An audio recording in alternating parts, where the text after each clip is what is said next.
अलैकुम। पाकिस्तान इंडिया का मैच एक तरफ जारी है तो दूसरी तरफ एक और मैच पड़ा हुआ है। अब मैच वो ये है, बड़ा दिलचस्प है। ये सही मौका नहीं है सियासी कोई बात करने का, लेकिन कुछ हालात ऐसे हैं, कुछ मामलात ऐसे हैं, कुछ खबरें ऐसी जो कि मैं चाहता हूं कि मैं उस पर बात थोड़ी सी कर लूं, थोड़ा सा उसको शेयर कर लूं आप लोगों के साथ।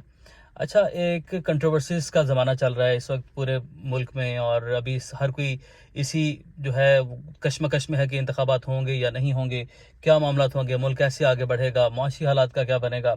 तो कंट्रोवर्सीज से इस वक्त में जितना बचा जाए उतना बेहतर है, और इस्तेहकाम के वाले हवाले से जितनी बातें हों वो अच्छी लगेंगी, वो मुल्क के लिए भी अच्छी होंगी। लेकिन अब इस सारे तनाजुर में, सारी सूरत हाल में अगेन मैं जिक्र कर रहा हूँ पाकिस्तान तहरीक इंसाफ की जो गलती हैं, सियासी गलतियाँ, जिसकी वजह से वो जमात आज यहाँ पर खड़ी है। तो आई एम श्योर कि आप में से बहुत सारे लोगों को बुरा भी लगेगा और लगता भी है बुरा, बट मैं कोई गलत तनकीद जहाँ पर करूँ आप मेरी निशानदेही भी कर सकते हैं। अब क्या हुआ है, इंटरनेशनल ह्यूमन राइट्स कोर्ट में गए हैं चेयरमैन पाकिस्तान तहरीक इंसाफ की अपील को लेकर।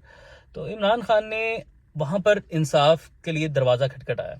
सबसे पहला सवाल तो ये उठता है यहाँ पर कि आपको अपने जो मुल्की निज़ाम इंसाफ है उस पर यकीन नहीं है, और क्या आपको ये लगता है कि आपको वहाँ से इंसाफ मिल जाएगा। अदालतों ने फैसला करना जो मेरिट और डीमेरिट्स होते हैं, हाँ कहीं ना कहीं लूप होल्स होते हैं सिस्टम को। अगर आपको एतमाद नहीं है सिस्टम के ऊपर, तो मेरा ये सवाल है, इस सिस्टम में आप रहे हैं, हुक्मरानी की है, इस सिस्टम को ठीक करने में क्या किरदार था हमारा।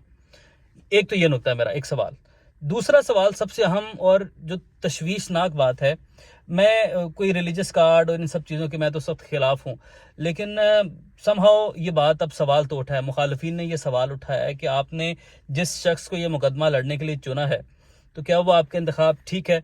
तो जब पता चला, जो बैरिस्टर हैं आपके जफरी, जो आपका ये मुकदमा पेश करने जा रहे हैं, तो उनकी जो हिस्ट्री जब देखी गई, जब पता चला उनकी हिस्ट्री के बारे में, तो एक दफ़ा तो हम सब तो हैरान रह गए। आई डोंट नो आप सबका क्या रिएक्शन होगा, लेकिन ये बड़े हैरान कुन जो है वो इंकशाफात सामने आया। जो सूरत हाल है बड़ी तशवीशनाक बनी है कि एक ऐसे बंदे का इंतखाब कर लिया गया।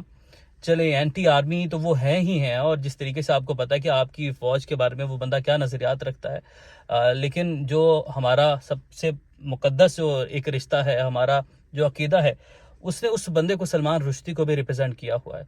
तो क्या ऐसे बंदे का सवाल है, एक सवाल उठा है मेरे भी जहन में, आप सबके जहन में भी उठा होगा।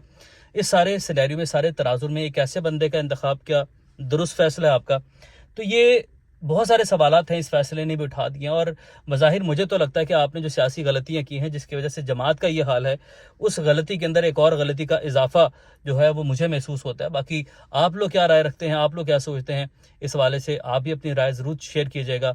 और हमें कंट्रोवर्सी से बचना होगा। मैं तो यही कहता हूँ, हमें इस मुल्क में आगे बढ़ना है, और अगर हम यहाँ पर अपने मुल्क के जेलों में हैं कि मुकदमात का सामना है, तो जग हंसाई का बाइस मेरे ख्याल से इंटरनेशनल कोर्ट्स में जाके हमें नहीं बनना चाहिए। हमें इंसाफ भी यहीं से मिलेगा, और अगर इंसाफ हमें नहीं उम्मीद यहाँ पर, तो इसके लिए भी जो सवाल है वो सवाल तो आप सब लोगों के ऊपर खड़े होंगे जो इस मुल्क के ऊपर हुक्मरानी कर चुके हैं। बहुत शुक्रिया।